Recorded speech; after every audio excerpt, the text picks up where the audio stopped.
ऐसा ही एक और अधिनियम या हम कहें कि सुधार की हमने बात की, वो है आरक्षण को लेकर। हाँ, ये तो आरक्षण जो है, आप देखिएगा कि कुछ राज्यों में तो 82% तक चला गया है, उदाहरण के लिए छत्तीसगढ़। तो आरक्षण की दृष्टि से जब हम लोग देखते हैं तो हमें हमें लगता है कि इसमें भी एक नवोन्नत वर्ग, जिसको मैंने हिंदी में कहा, वो क्रीमी लेयर जिसको आप कहते हैं, तो एक क्रीमी लेयर आरक्षण में भी आ चुका है। और एक ही कुछ पॉकेट्स हो गए हैं मेजर साहब कि यदि मान लीजिए आपने आरक्षण दिया है तो आपने अपने पूरे परिवार के लिए ले लिया है, और जो बाकी जो प्रताड़ित या वंचित जो वर्ग है या जाति है जी, उसी समुदाय का, उन्हें वो आरक्षण नहीं मिल पाता है। बिल्कुल। उनके बच्चे जो है वैसे ही पीछे छूटते चले जाते हैं, क्योंकि आप कहीं ना कहीं व्यवस्था में बैठे हुए हैं, तो आप उस व्यवस्था का लाभ उठाकर आप अपने बच्चों को सेट कर लेते हैं। मैं सेट जानबूझकर उस शब्द का प्रयोग कर रहा हूँ। तो ये आरक्षण कहीं ना कहीं हमने कहा कि एक सुधार आयोग होना चाहिए। तो यह भी एक बहुत विचित्र स्थिति है कि संविधान बनने के इतने वर्षों के बाद, जबकि अंबेडकर स्वयं इसके पक्ष में नहीं थे, कि मुझे लगता है कि यदि अंबेडकर होते हैं तो वे स्वयं इसका निषेध करते हैं कि इस तरह से नहीं होना चाहिए। और जब क्रिमिलेयर अन्य पिछड़ा वर्ग पर लागू होता है तो वह SC ST पर क्यों लागू नहीं हो सकता है? यह भी एक चिंतनीय पक्ष है, और इस पुस्तक में इस पर भी एक अध्याय है जो कि पढ़ना चाहिए, और किस तरह से लागू किया जा सकता है उसकी एक व्यवस्था पूरी इस अधिनियम में हमने दी है। जी, क्यों मेजर साहब? अब बिल्कुल इसमें मैं ये कहूँगा, देखिए कि हमने तो जो लिखा है हम लोगों ने वो सब कुछ डेटा के आधार, तो हम नहीं बोलते, आंकड़े बोलते हैं। अब हम थोड़ा सा पर्सपेक्टिव देखते हैं इसका पीछे से।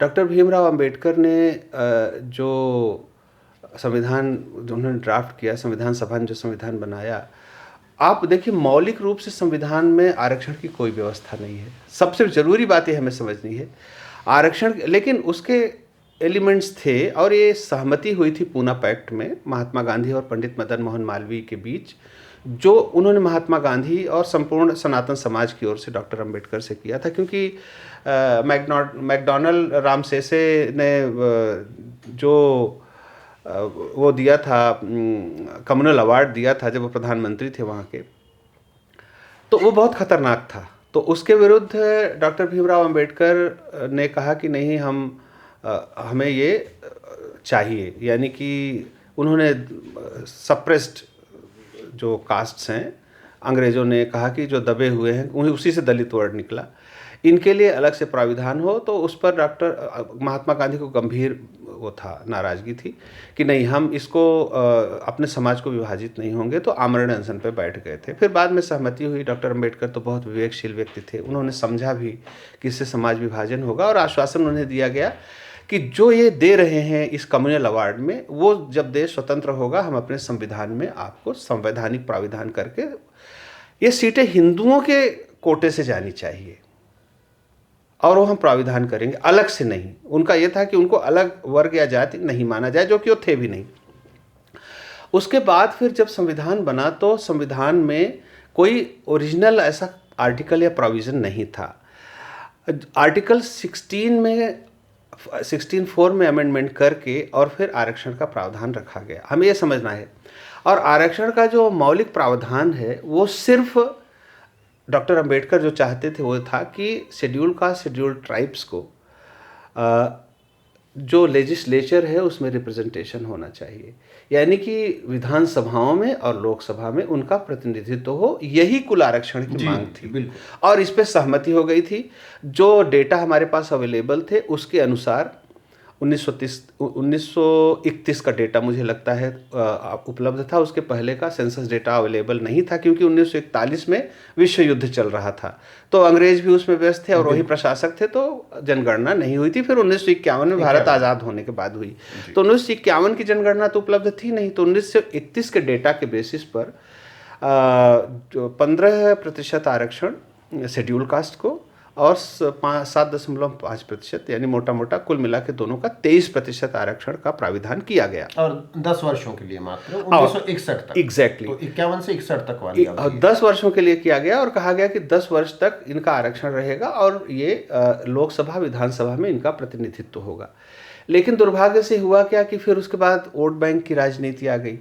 फिर उस आरक्षण को जो स्वयं डॉक्टर अंबेडकर सिर्फ विधानसभा लोकसभा तक चाहते थे, उसको बढ़ा करके सरकारी नौकरियों में कर दिया गया।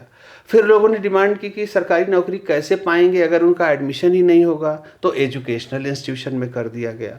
फिर उसके बाद लोगों ने कहा, जब जो आरक्षण से नौकरी पाए थे उन्होंने कहा कि जी हम तो दलित हैं, कुचले हुए हैं, हमारी तो शिक्षा दीक्षा ठीक से नहीं हुई, और वही सब लॉजिक दे करके बोले कि हमें प्रमोशन में भी मिलना चाहिए। आप देखिए कैसे उसका स्कोप बढ़ता जा रहा है, हम इसको कहते हैं जबकि मैं स्कोप। बीच में कह रहा हूँ कि दलित शब्द अपने आप में असंवैधानिक है, क्योंकि उसके लिए अनुसूचित कहा गया, अनुसूचित कहा जाति गया। हाँ, और दलित तो संवैधानिक शब्द नहीं है, संविधान में नहीं है, इसके लिए शेड्यूल, वो कई लोग सोचते हैं शेड्यूल कोई कास्ट है। जब उन खास जातियों को संविधान के एक शेड्यूल या अनुसूची में नामित कर दिया गया तो शेड्यूल कास्ट कहा गया। बहुत अच्छा तरीका निकाला। ऐसे ही शेड्यूल ट्राइब्स, जिनका नाम एक अनुसूची में लिख दिया गया कि ये इसमें होंगे, शेड्यूल ट्राइब हो गए। तो एक तो स्कोप बढ़ गया। दूसरा, 1989 में जब वीपी सिंह आए और उनकी सरकार गिरने की नौबत आ गई और वो सब ड्रामा हुआ, तो उन्होंने वो मंडल का कार्ड खेल दिया। उसके बाद फिर उसका स्कोप के बाद स्केल भी बढ़ गया, उन्होंने 27% रिजर्वेशन ओबीसी को दे दिया। अब ये रिजर्वेशन हो गया 50%। फिर उसके बाद और आरक्षण, तो राज्यों ने क्या किया कि तमिलनाडु ने 69% आरक्षण कर दिया, मनमानी सब। तो जब 50% हो गया और राज्यों ने बढ़ाना शुरू किया तो लोग विचलित हुए। और इंदिरा साहनी का बहुत प्रसिद्ध केस है, उसके डिटेल में नहीं जाऊंगा। उस पर सुप्रीम कोर्ट ने निर्णय दिया कि कोई भी आरक्षण कुल मिलाकर 50% से अधिक नहीं होगा। वो इसलिए किया ताकि मेरिट के लिए भी कुछ जगह बची रहे और जो अनारक्षित लोग हैं उनके लिए भी सीटें हों जो मेरिटोरियस हैं। उसके बाद अब देखिए 10% तो वो स्वीकार हो गया, उस पर काफ़ी बवाल हुआ, राजीव गोस्वामी जैसे कई लोगों ने आत्महत्या कर ली, बहुत कुछ हुआ, लेकिन सरकार है, गवर्नमेंट हैज़ इट्स वे, और 50% आरक्षण हो गया। फिर जब अभी मोदी जी आए तो उन्होंने राइटफुली ठीक ही किया, क्योंकि जो जनरल कैटेगरी थी उसमें बहुत से लोग बहुत गरीब थे जो जिन्हें किसी तरह का संरक्षण आरक्षण नहीं था, तो उसमें उन्होंने 10% बढ़ाया। अब 60% केंद्रीय सेवाओं में हो गया, लेकिन 60% नहीं है, मैंने इसमें डेटा दिया है, पुस्तक में आप देखेंगे, पाई चार्ट भी दिया है। अगर आप देखें, क्योंकि नियम यह है कि जो आरक्षण वर्ग से लोग हैं अगर वो जनरल मेरिट में आते हैं तो आरक्षण में काउंट नहीं होंगे। तो जो इफेक्टिव आरक्षण है यानी प्रभावी आरक्षण, वो कहीं भी 64% तक हो जाता है। यानी अनारक्षित वर्ग के लिए अनरिजर्व सीटें सिर्फ 36% बचती हैं। ये तो केंद्र की स्थिति है। अब राज्यों में आइए, राज्य बहुत ज़्यादा उत्साही है। तमिलनाडु में 69% हो गया। फिर छत्तीसगढ़ में अभी भूपेश बघेल साहब की गवर्नमेंट ने आरक्षण कर दिया 82%, ऑर्डिनेंस निकाल दिया। लोग कोर्ट में गए, कोर्ट ने अभी स्टे दे रखा है, लेकिन सरकार की तरफ से 82%। इसी तरह महाराष्ट्र में मराठा आरक्षण देने के चक्कर में वहाँ 75% आरक्षण हो गया। तो ये जो इतना बढ़ता जा रहा है, यहाँ इस पर कहीं ना कहीं तो लगाम लगनी चाहिए। बाकी लोग जो हैं वो कहाँ जाएंगे, एक। दूसरा सवाल सबसे बड़ा ये है कुंठा का। नौजवानों में बहुत कुंठा है, क्योंकि जब सीटें आरक्षित हैं तो वो कितना, वो 100%, 100 में 100 नंबर ला लें तो भी वो उसके योग्य नहीं माने जाते।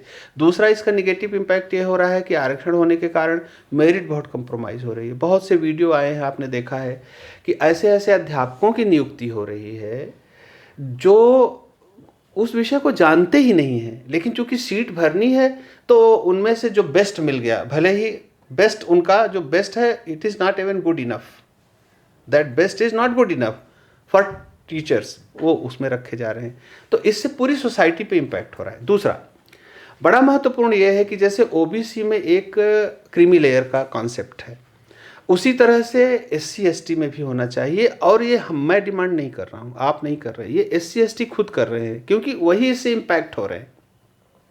कैसे हो रहे हैं कि SC और ST में भी एक एलीट क्लास बन गया है, और जिसके मान लीजिए एक एग्जांपल देता हूँ, क्योंकि सबसे एलीट सर्विस सिविल सर्विस मानी जाती है। किसी का बाप IAS है तो उसको अच्छा एनवायरनमेंट मिल रहा है, अच्छी शिक्षा मिल रही है, बेस्ट, फाइनेंशियली प्रॉब्लम नहीं है, एजुकेशनली प्रॉब्लम नहीं है, वो बच्चा अच्छी शिक्षा पाता है, लेकिन उसको भी आरक्षण मिल रहा है। एंड टॉप ऑफ दैट उसको फीस भी नहीं देनी पड़ रही है फॉर्म भरने की, सब जगह कंसेशन है। क्यों? अच्छा, अब जब वो एलीट क्लास का बच्चा पहले से ही अच्छी शिक्षा पा रहा है तो वो फिर मेरिट में ऊपर आएगा, तो एक एलीट क्लास है जो सारे आरक्षण की मलाई खा रहा है और नीचे जा नहीं रहा है। तो इससे नुकसान ये हो रहा है कि सारा पर्पस ही डिफीट हो गया। जो नीचे पड़ा है तलहटी में वैसे ही पड़ा वैसा है। ही पड़ा हुआ। अब एक एग्जांपल देता हूँ। मैं जब एयरपोर्ट मैनेजर था तो मेरे पास एक शेड्यूल कास्ट के मेरे बहुत परिवार से अच्छे संबंध थे, एक पारिवारिक संबंध था। वो आए, बोले हमारे बेटे को नौकरी दिलाई। हमने कहा वो तो सरकारी नौकरी में कहीं भी आ सकता है, आरक्षण है। बोला अरे साहब आप ऐसी बात कर रहे हैं, हमारे यहाँ भी एक बड़ा एलीट क्लास बन गया है, हम कितनी भी मेहनत कर ले वहाँ पहुँचते ही नहीं। उन लोगों को सारी सुख सुविधाएँ हैं तो वही सारा ले लेते हैं। तो वो एक उनके मन में भी बहुत विद्रोह है कि एक जो एलीट क्लास है उसे हटाएं। तो ये ज़रूरी है कि कोई क्रीमी लेयर का कॉन्सेप्ट लाया जाए, या ये हो कि आरक्षण जिसको एक पीढ़ी में मिल गया दूसरी में नहीं मिलेगा, या अगर एडमिशन में मिला तो फिर नौकरी में नहीं मिलेगा। कहीं ना कहीं इस पे रोक लगनी चाहिए, तभी इसका पर्पस पूरा होगा। उसी के लिए हमने रिजर्वेशन रिफॉर्म्स कमीशन की बात की है। ये तो ऐसा हो गया अंधा बांटे रेवड़ी। बिल्कुल।